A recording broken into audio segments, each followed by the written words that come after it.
सोना नहीं खरीदना है, ये क्यों जरूरी है अगले 1 साल के लिए? के पास आज के डेट में क्रूड और गोल्ड है, वही दुनिया का सबसे ताकतवर देश है। तो अगर गोल्ड हम खरीदेंगे तो हमारा विदेशी मुद्रा का भंडार बाहर जाएगा और इससे हमारे देश की इकोनॉमी चमड़ाएगी। हम ठीक चल रहे हैं, हमारे रास्ते भी ठीक है, लेकिन तूफान बाहर आया हुआ है या फिर आग किसी के पड़ोस में लगी हुई है।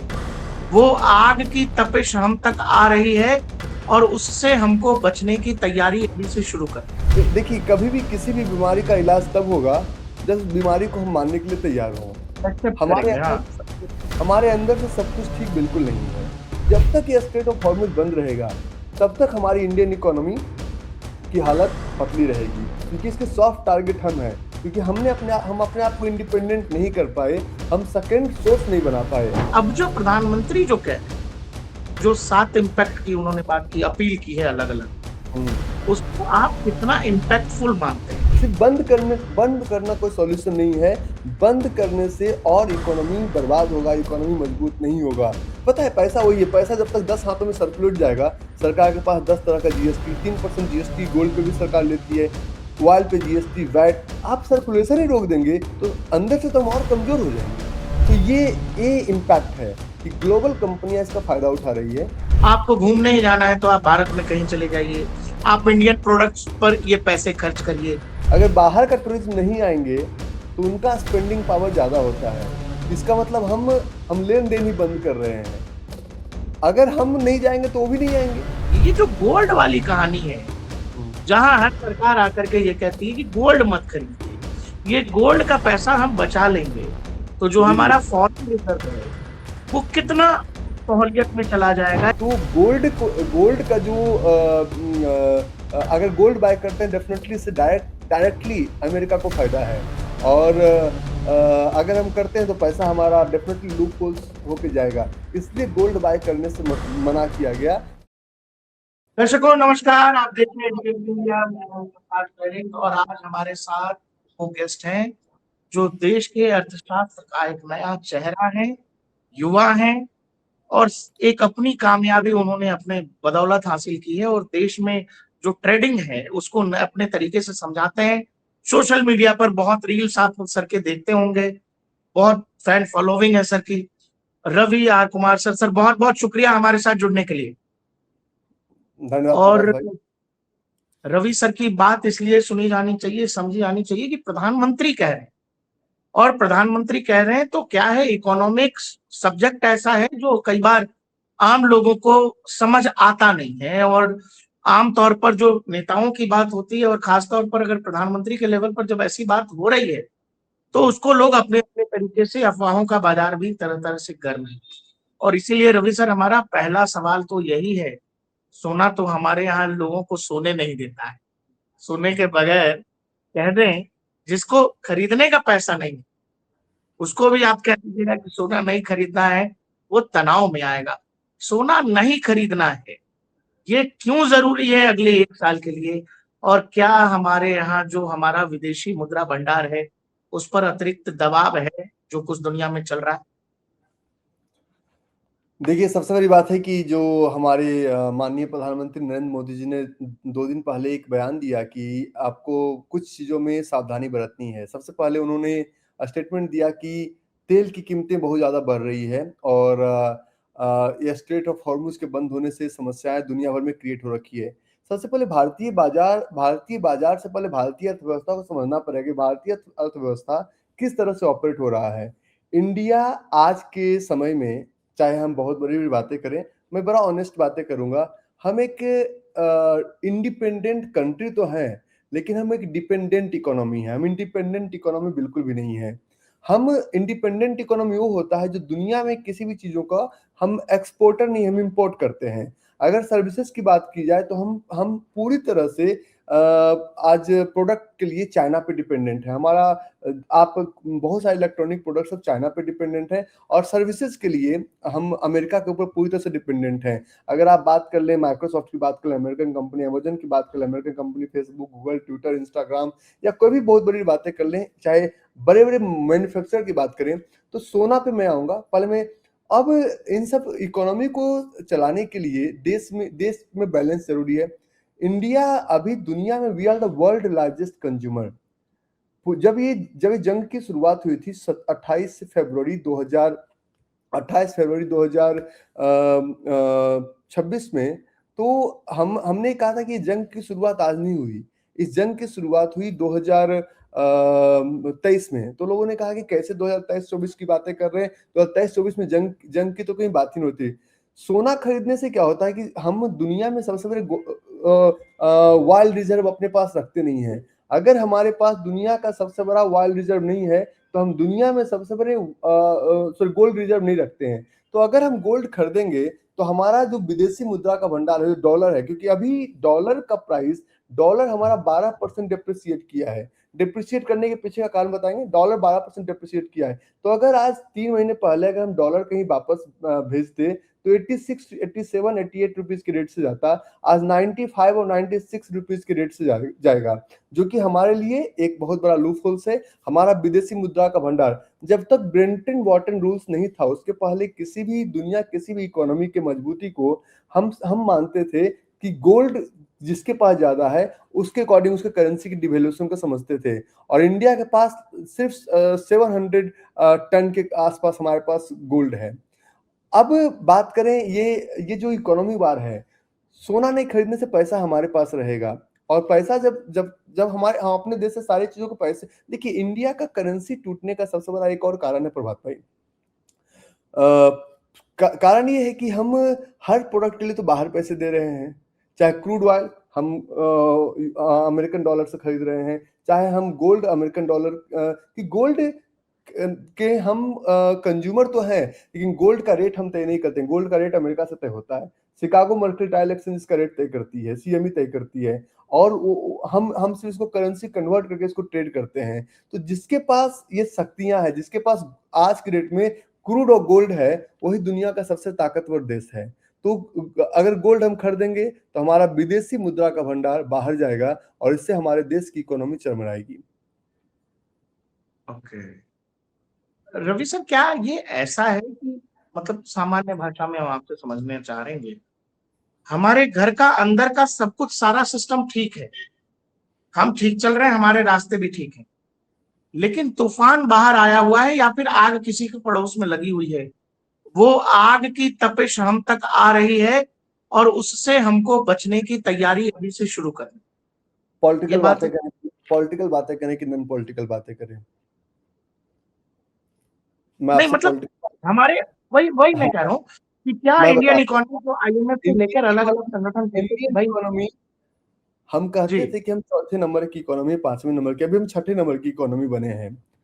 तो हम अब देखिए, कभी भी किसी भी बीमारी का इलाज तब होगा जब उस बीमारी को हम मानने के लिए तैयार हों। एक्सेप्ट हमारे करेंगे। अंदर हाँ से हमारे अंदर से सब कुछ ठीक बिल्कुल नहीं है। अगर दुनिया में दुनिया के अगर टॉप 100 कंपनी का नाम लिया जाए या टॉप 10 कंपनी का नाम लिया जाए, एक भी भारतीय कंपनी हमारे पास नहीं है। दुनिया में टॉप 10 अगर प्रोडक्ट बेस्ड कंपनी या सर्विस बेस्ड कंपनी की बात की जाए, भारतीय कंपनी नहीं है। ना तो हम क्रूड का रिजर्व रखते हैं, ना तो क्रूड का सप्लाई करते हैं। किसी भी फॉरेनर का ये सपना नहीं होता है कि हम भारत आके रहें। हमारा सपना होता है कि हम बाहर जाके माइग्रेट होके शिफ्ट करें। इसका सबसे बड़ा कारण ये है कि ये जो इकोनॉमी का मार्केट है हमारा हमारा इसका सबसे बड़ा जो आज अमेरिकन डॉलर इंडेक्स जो DXY वो मजबूत हो गया। डॉलर इंडेक्स मजबूत होना, हम कंपेयर कर रहे हैं, हम हमेशा कहते हैं कि हम अमेरिका के विरोध में खड़े हैं।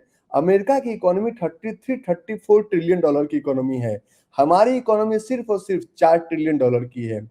अमेरिका का जो एनवीडिया का जो मार्केट कैप है, एनवीडिया का मार्केट कैप 4.9 ट्रिलियन है, और हमारा पूरा जीडीपी का वैल्यू ही सिर्फ और सिर्फ 4 ट्रिलियन का है। तो हम कंपीटेट उनके साथ नहीं कर सकते हैं।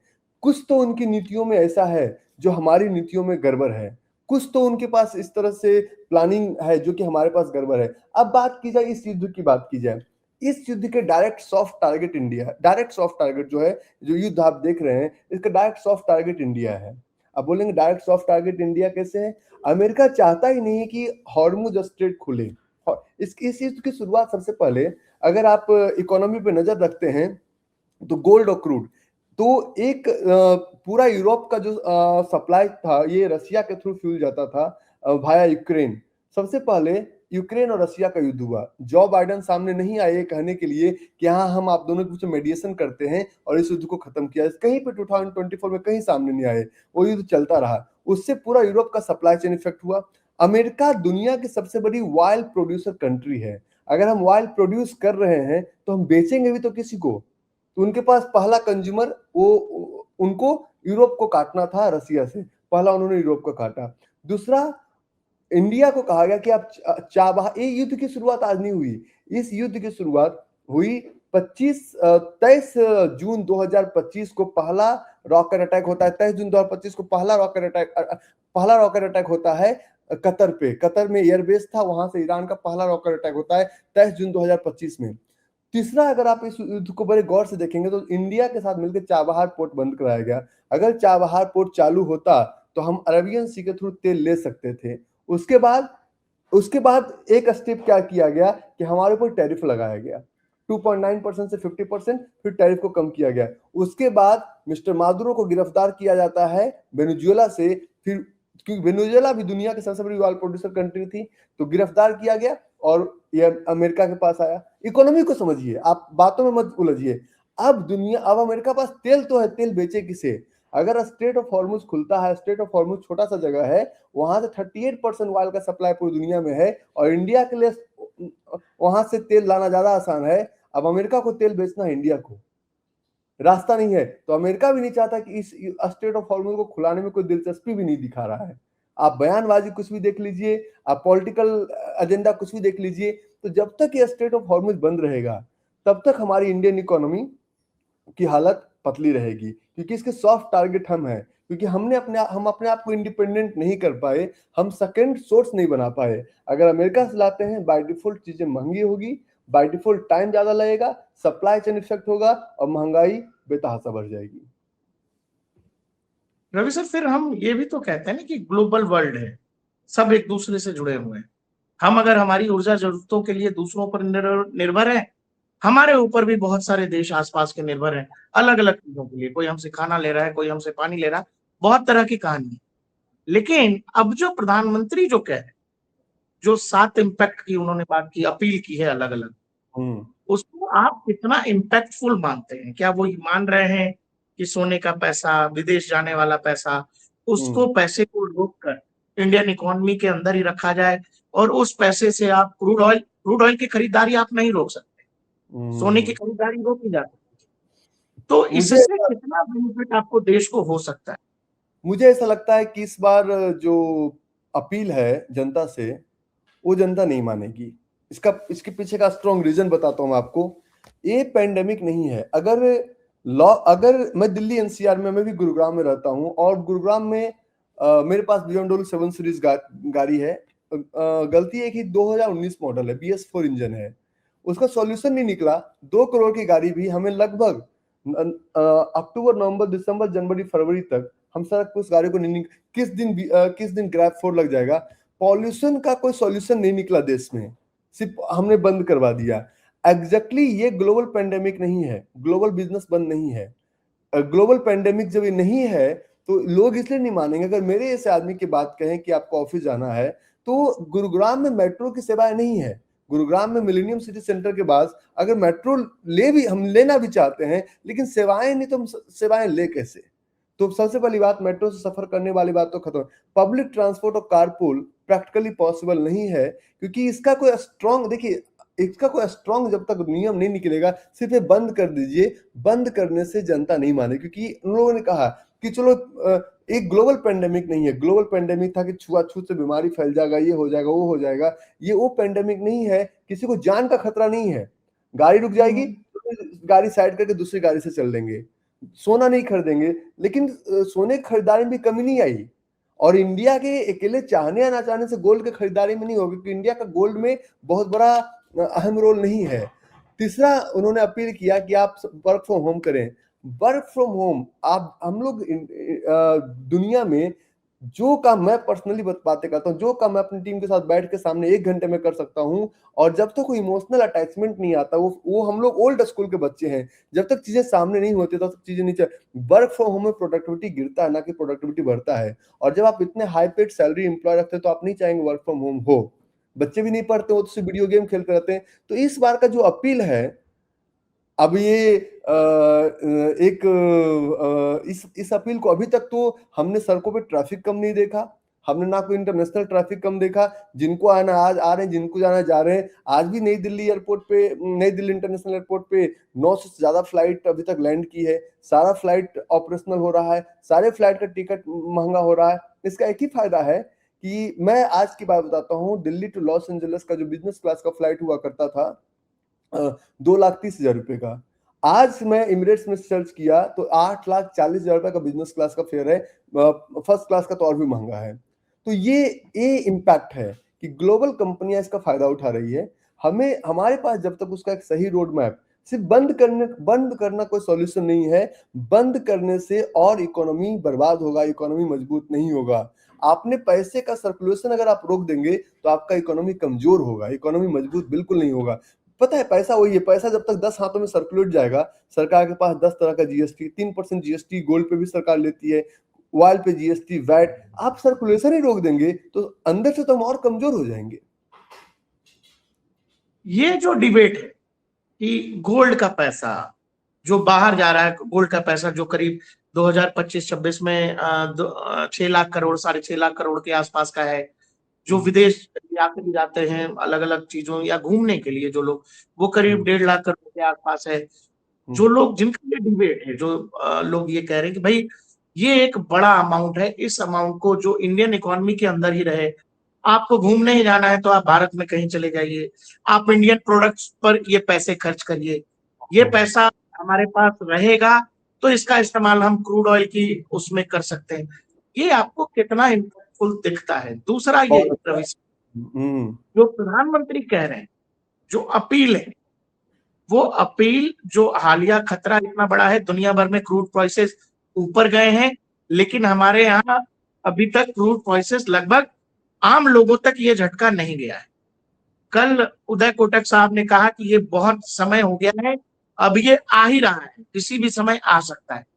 तो ये जो भनक दी जा रही है, एक जो इशारा किया जा रहा है कि आप तैयार रहिए, कुछ होने वाला है, कुछ हो सकता है, कुछ बड़ा होने वाला है, ये कितना बड़ा इम्पैक्ट आप देखते हैं? देखिए, सबसे बड़ी बात है कि मैं आपके पहले लाइन से शुरू करता हूं कि इन्होंने कहा कि आप बाहर ट्रेवल मत करने मत जाइए।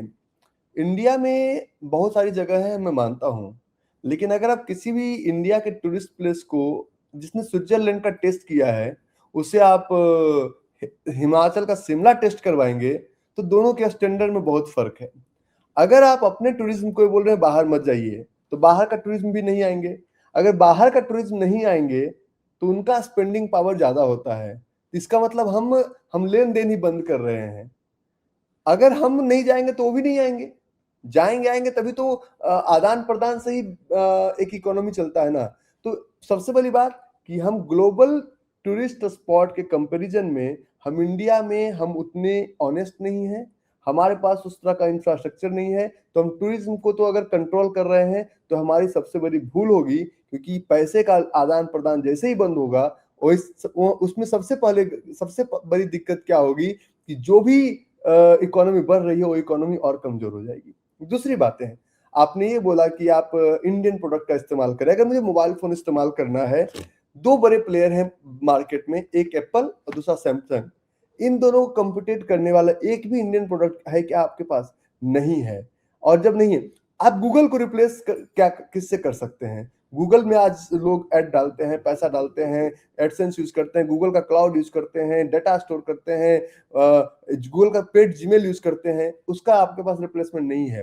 अमेजन का रिप्लेसमेंट आपके पास नहीं है, आपके पास फेसबुक का रिप्लेसमेंट नहीं है। छोड़िए, व्हाट्सएप का, एक हमारे पास मैसेजिंग सॉफ्टवेयर व्हाट्सएप का रिप्लेसमेंट उतना स्मूथ और उतना इंटरनेशनली प्रूवन व्हाट्सएप का रिप्लेसमेंट भी हमारे पास नहीं है। तो किस बेसिस पे? इसका मतलब अगर हम मेड इन इंडिया पे जाएं तो किस बेसिस पे हम यहाँ पे चलें जो कि हम इंडियन प्रोडक्ट का इस्तेमाल करें? मैं 10-50 प्रोडक्ट की बात करता हूँ। अब बात करते हैं लैपटॉप्स की बात करते हैं। मेड इन इंडिया कोई भी लैपटॉप ग्लोबल स्टैंडर्ड को मैच ही नहीं कर पा रहा है। मेड इन इंडिया कोई भी ऑपरेटिंग सिस्टम हमारे पास नहीं जो कि हमारे सिस्टम में इस्तेमाल हो। तो किस बेसिस पे आप कह सकते हैं कि इंडियन प्रोडक्ट यूज कीजिए और इंडिया में ही घूमिए? ये ओवरऑल एक सिनेरियो है। मैं देश का सबसे मैं देशभक्ति ये निभाता हूँ कि मैं देश में टैक्स पे करता हूँ। मेरा एओ अभी भी, मेरा जन्म बिहार में हो, अभी भी मेरा एओ मुंगेर है, तो मैं इससे ज्यादा देशभक्ति निभा रहा हूँ। हम टैक्स पे कर रहे हैं, ये कहीं ना कहीं सॉल्यूशन नहीं है, प्रॉब्लम और बढ़ जाएगी। ये आप ये कह रहे हैं कि चूंकि दुनिया का सबसे बड़ा गोल्ड कंज्यूमर भारत है, नहीं, लेकिन गोल्ड पर हमारा कोई कंट्रोल गोल्ड नहीं है। हाँ, गोल्ड कंज्यूमर भारत नहीं है सर। वर्ल्ड ना, तो गोल्ड का हम सबसे बड़ा कंज्यूमर नहीं है। ज्वेलरी सिर्फ गोल्ड कंज्यूमिंग नहीं होता है। सबसे ज्यादा गोल्ड ओके। और सिल्वर का यूज इंडस्ट्रियल डिमांड और सप्लाई में यूज होता है, और इंडस्ट्रियल डिमांड सप्लाई में सबसे ज्यादा गोल्ड का कंज्यूमर, इंडस्ट्रियल कंज्यूमर चाइना है। हम कितने नंबर पे हैं सर? सर एग्जैक्टली ये डाटा मेरे पास नहीं है कि हम कितने बड़े नंबर पे हैं, लेकिन हम सबसे बड़े नहीं हैं। ये हम 4 से 5। पहले भी हम लोगों ने सुना है कि इंदिरा गांधी ने अपने जमाने में कहा कि भाई गोल्ड मत खरीदिए। वो द हिंदू का एक आर्टिकल है, बड़ा वायरल भी हो रहा है। इसके अलावा चिदम्बरम साहब का एक बाइट है 2013 का, उन्होंने भी कहा, उस समय दुनिया में कोई वॉर नहीं था, किसी युद्ध में हम भी नहीं थे, उन्होंने कहा गोल्ड मत खरीदिए। ये जो गोल्ड वाली कहानी है, जहां हर सरकार आकर के ये कहती है कि गोल्ड मत खरीदिए, ये गोल्ड का पैसा हम बचा लेंगे, तो जो जी जी। हमारा फॉरेन रिजर्व है वो कितना सहूलियत में चला जाएगा, या उस पर कितना दबाव कम हो जाएगा, जिस पर हर सरकार गोल्ड पर घूम फिर के आ जाती है। देखिए देखिए सर, लास्ट लास्ट जो हमारे पास एक रिपोर्ट था कि चाइना 730 टन के आसपास गोल्ड को कंज्यूम करती है पर ईयर, और इंडिया 500 टन के आसपास गोल्ड को हम लोग रिजर्व कंज्यूम करते हैं। लेकिन इंडिया का जो कंज्यूमर है, कंजम्पशन है, वो ज्वेलरी में है, ना कि वो इंडस्ट्रियल डिमांड और सप्लाई पे बेस्ड है। तो गोल्ड हमारे यहाँ कंज्यूम, ज्वेलरी, हाँ, इंडस्ट्रियल हमारा कम है, कंपेयर टू चाइना हम बहुत कम पे बैठे हुए हैं। और इसका सबसे बड़ा कारण ये है कि गोल्ड खरीद के रोकने कि गोल्ड रिजर्व जो है, इसका इंटरनेशनल प्राइसिंग डिफाइन होता है, और इसका प्राइसिंग हम लोग, गोल्ड का जो सेंट्रल जो एक्सचेंज है वो जीसी में हम लोग देखते हैं, और ये कॉमेक्स सीएमए के थ्रू ऑपरेट होता है, शिकागो मर्केंटाइल एक्सचेंज के थ्रू ऑपरेट होता है, और जिसमें न्यूयॉर्क स्टॉक एक्सचेंज के प्राइस पे नजर रखती है। तो गोल्ड का जो अगर गोल्ड बाय करते हैं, डेफिनेटली इससे डायरेक्टली अमेरिका को फायदा है, और अगर हम करते हैं तो पैसा हमारा डेफिनेटली लूप होल्स होके जाएगा। इसलिए गोल्ड बाय करने से मना किया गया कि इनडायरेक्टली डायरेक्टली हमारा पैसा बाहर जाएगा। अगर खरीदेंगे और बाहर से लेना पड़ेगा। गोल्ड की कीमतें बहुत ज्यादा है, लेकिन आप समझिए, गोल्ड अगर लोग बाय कर रहे हैं, सरकार को दे भी तो रहे हैं, जीएसटी दे रहे हैं, टैक्स दे रहे हैं, सब कुछ दे रहे हैं, तो बाइंग को रोकना एक सॉल्यूशन है ही नहीं कभी भी। इंदिरा गांधी ने क्या किया, हम तो हमारा उसको जन्म भी नहीं हुआ था, आई एम 89 बॉर्न, तो उस वक्त हमें पता भी नहीं है, हम तो सिर्फ कहीं सुनी बातें सुना सकते हैं। लेकिन इस समय को तो हम जी रहे हैं, इस समय के बारे में पूरा विश्लेषण मैं आपको दे सकता हूँ बिना बायस हुए। आमतौर पर जैसे कहा जाता है इकोनॉमिक्स में, सामान्य भाषा में, कि सरकारों का ये रहता है कि निवेश को बढ़ावा दीजिए, जी जी। पैसा और खर्च करिए, लेकिन जी जी। सरकार कह रही है खर्च मत करिए। जी जी। ये संकट का आभास सरकार क्या सेंस कर रही है, या ऐसा क्या है जो शायद क्या हमारे कंट्रोल से बाहर जाने वाला है? बतौर अभी अर्थशास्त्री, जो बिहार में आपको कोई सुन रहा होगा, पटना में या समस्तीपुर या दरभंगा में, हाँ, आप खुद भी बिहार से हैं, जी जी। तो वहां बैठा व्यक्ति इस बात को कैसे ले, क्या समझे, उसको क्या तैयारी करनी है, सरकार क्या बताने की कोशिश कर रही है? देखिए जी, मैं पता नहीं मुझे क्यों लगता है ऐसा कि हमारे पॉलिसी मेकर्स खुद कंफ्यूज्ड हैं अभी कि हम क्या कर रहे हैं। क्यों, मैं बताता हूँ। अभी एक मैं बजट के दौरान एक न्यूज आया था कि एसटीटी बढ़ा दिया गया, ट्रेड पे जो शॉर्ट टर्म टैक्स है वो बढ़ा दिया गया, क्योंकि अगर आप स्कैल्पिंग करते हैं, ट्रेडिंग करते हैं, तो बढ़ा दिया गया। तो पूछा गया हमारे फाइनेंस मिनिस्टर से कि क्यों बढ़ाया गया, बोलते ये जुआ है, तो अगर जुआ है तो इसको पूर्णतः बंद कर दिया जाए। टैक्स बढ़ाने से तो और लोग जुआ खेल रहे हैं ना, क्योंकि रिटेल ट्रेडर, रिटेल इन्वेस्टर, आप ट्रेडिंग और इन्वेस्टिंग सिर्फ स्टॉक मार्केट में नहीं होता है, हर एक जगह पे होता है। अगर हम अपने इन्वेस्टमेंट को ही रोक देंगे, अगर हम अपने ट्रेडिंग को ही रोक देंगे, तो समझिए कि एक इन्वेस्टर जो बाहर कमाता है हमारे देश के लिए और वापस हर महीने पैसे भेजता है, वो कहेगा अभी 6 महीने के लिए पैसे रोक दो, हम भारत पैसे नहीं भेजते हैं, तो उससे भी तो हमारे देश का नुकसान है। ये कहीं डायरेक्टली इनडायरेक्टली जो मैसेज एक रोकने वाली बात है, कहीं ये पैनिक बन के ना चला जाए, क्योंकि हमारे जो जितने एनआरआई हैं वो भी तो हमें हमें डॉलर रिजर्व भेज रहे हैं और सब कुछ भेज रहे हैं। ये भी तो हमारा इंपोर्ट, ये भी तो हमारा, हम भी तो उसे इंपोर्ट कर रहे हैं, हम डॉलर ले रहे हैं, बदले रुपया दे रहे हैं लोगों को। लेकिन इसके इसके अकॉर्डिंग देखा जाए तो सरकार के पास इसकी सही प्लानिंग मुझे तो नहीं लग रही है। आप रोकने के बजाय बताइए, देखिए कोई भी गवर्नमेंट ट्रांसपेरेंट होनी चाहिए कि हम ये कर रहे हैं। जैसे कि फॉर एग्जांपल अगर 5 साल 7 साल से आप दिल्ली एनसीआर रह रहे हैं तो हर साल एक पॉल्यूशन का एक छुट्टी होता है और आसमान काले हो जाते हैं, वापस मौसम अच्छा होता है, बारिश होता है, आसमान साफ हो जाता है। सॉल्यूशन नहीं है। जबकि अगर टोक्यो की बात की जाए, संघाई की बात की जाए, वहां अगर एक पॉल्यूशन को इस पेंडेमिक से लिया जाए तो पॉल्यूशन भी एक पेंडेमिक था। आपने कहा ये मत कीजिए, गाड़ी मत निकालिए, ऑड इवन कीजिए, कोई भी सरकार है, चाहे वो बीजेपी की सरकार रहे, आपकी सरकार है, कोई भी सरकार है, सॉल्यूशन नहीं दिया। सिर्फ और सिर्फ हमने मास्क छिड़किए, पानी छिड़किए, ये सॉल्यूशन नहीं है हमारा। एग्जैक्टली जो आप अभी सब कुछ रोक रहे हैं, रोकने की अपील कर रहे हैं, ये सॉल्यूशन नहीं है। इसके सॉल्यूशन पे अब कुछ लोग बोलते हैं कि आप पॉलिसी बनाएंगे। I don't have power to make policies, I am not a policy maker. मैं सिर्फ बता सकता हूं कि ये सॉल्यूशन नहीं है, क्योंकि सबसे ज्यादा पैसा जितना घूमेगा इकोनॉमी उतना बढ़ेगी। इकोनॉमी को रोक देंगे, सब कुछ रुक जाएगा, देश और कमजोर होता चला जाएगा। अच्छा, एक जो हमारे यहाँ कहते हैं कि जो सोना है, सोना तो एक डेड असेट है सर। क्या सरकार, जो लोग सोना खरीदते हैं तिजोरी में बंद करते हैं या अलमीरे में बंद, जो आभूषण ही हम लोग बनवाते हैं, उसका लोग हम्म इस्तेमाल नहीं करते कि भाई कोई छीन लेगा, कहीं कुछ हो जाएगा, और रखता आदमी गोदरेज में। हम्म डेड असेट में लगने वाले पैसे को रोककर सरकार करना क्या चाहती है? उस पैसे का सरकार करेगी क्या? क्या उस बात से जो इंडियन इकोनॉमी या फिर भारतीय शेयर बाजार को कोई फायदा हो सकता है? भारतीय शेयर बाजार पे सोने का कोई फायदा इसलिए नहीं होगा क्योंकि आज दुनिया में हर देश का बाजार हमारे बाजार से ऊपर है। अमेरिका का अगर आप एक साल का रिटर्न देखें तो 27%, कनाडा 39%। हमारे पड़ोसी मुल्क जिनके विरोध में खड़े रहते हैं उनका बाजार 43% पर एनम के ग्रोथ पे है, और हम इस साल अगर इस एक साल की बात करें तो -8%, -9% के ग्रोथ पे बैठे हुए हैं। चाइना 24% के ग्रोथ पे बैठा हुआ है। और हम तो सबसे बड़ी बात है, सोना का खरीद बिक्री रोकने से हमारे इंडियन बाजार पे, इक्विटी मार्केट पे तो ऐसे भी फर्क पड़ा हो, क्योंकि इक्विटी मार्केट का फर्क पड़ने का कारण है ना कि जैसे हम पॉलिसी बनाते हैं, 2,27,000 करोड़ इन्वेस्टमेंट हुआ करता था इंडियन इक्विटी मार्केट में गवर्नमेंट ऑफ सिंगापुर का। अगर आप पिछले एक महीने का डेटा निकालें, मैं आपको, मेरे पास तो डे बाय डे डेटा है, तो हर दिन एफआईआई ने पैसे विड्रॉ किया है। हर दिन फॉरेन इंस्टीट्यूशनल इन्वेस्टर जो है पैसे विड्रॉ किए हैं। गवर्नमेंट ये कहती है कि अगर किसी को 100 करोड़ रुपया लाना हो तो उस स्टेट के सीएम और उस स्टेट के मिनिस्टर्स आपको खातेदारी करते हैं कि आप 100 करोड़ का निवेश कीजिए। यहाँ पे लाखों करोड़ चले गए। No one is talking about this subject. इसका मतलब कहीं ना कहीं हमारे अंदर या तो उसके बारे में पता नहीं है। हमारा बाजार पिट रहा है। Nifty the barometer of Indian economy, Nifty का टूटना आप देख लीजिए, करेंसी टूट गया, करेंसी हमारा कमजोर हो गया। तो सब कुछ पैरेलल और सिमुलेट चलता है। आप सिर्फ सोने की बात मत कीजिए। हमारा एक ही सलाह रहेगा, एक ही गुजारिश रहेगी कि इकोनॉमी को नहीं रोकने देना चाहिए, इसका सॉल्यूशन निकालना चाहिए।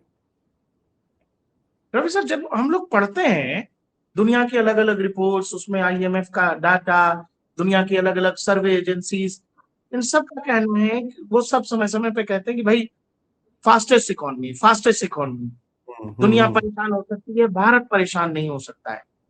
हम्म भारत की इकोनॉमी हमने कोविड के बाद भी देखी कि इंडियन इकोनॉमी तेजी से ऊपर आई, महंगाई दर कभी भी डबल डिजिट में नहीं गया।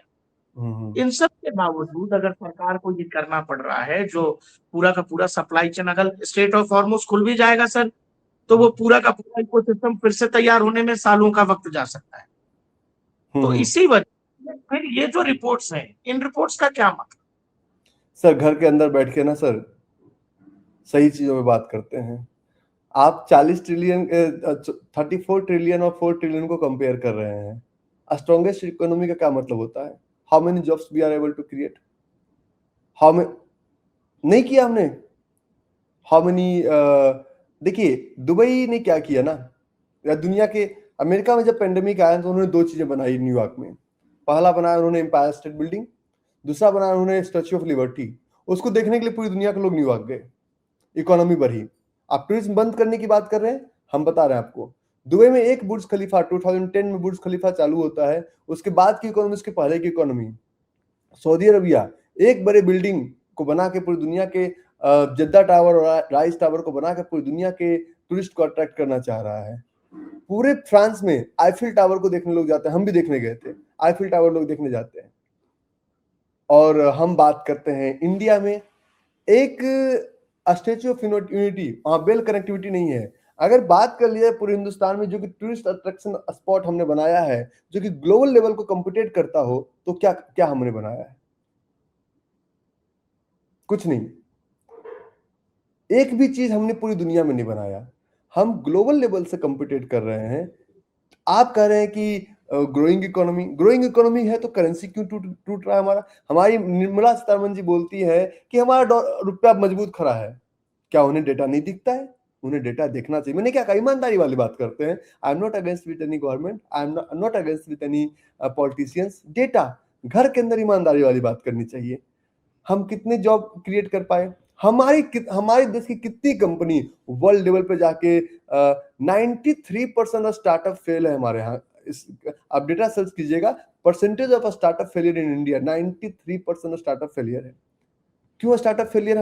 हम स्टार्टअप में क्रिएट कर रहे हैं। हमारे सक्सेसफुल स्टार्टअप रहे, ब्लिंकिट रहे, जोमेटो रहे। हम स्टार्टअप्स में नहीं बना पाए कि we have some startups like WhatsApp, Facebook, Meta, Tesla, Alphabet, Google, Broadcom की तरह हम स्टार्टअप नहीं बना पाए। तो हम कंज्यूमर कभी भी दुनिया को कंट्रोल नहीं कर सकता। और आप कहते हैं महंगाई दर नहीं भरी, सरसों का तेल कितने का था कितने का हो गया, घर कितने का था कितने का हो गया। 65 rupees per litre mustard oil मिला करता था, 50 रुपीज 60 रुपीज, आज लगभग 200 रुपये पर लीटर है। सब्जी का क्या रेट हो गया, फसल का क्या रेट हो गया, सब कुछ तो चीजें बढ़ी है, डबल डिजिट में बढ़ी है। और इसका एक भी कारण है ना कि करेंसी भी तो डिवैल्यूएट हुआ।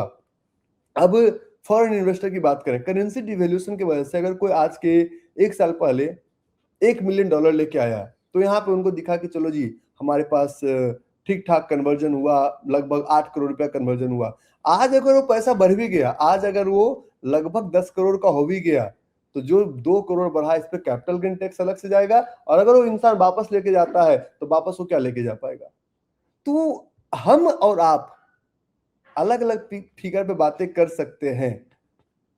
सबको पता है दुनिया भर में मजाक उड़ाया जाता है। हम जब बैठते हैं गोरों के साथ तो वो कहते हैं कि तुम बिहार से हो, you are born in Bihar and government have purchased the vote.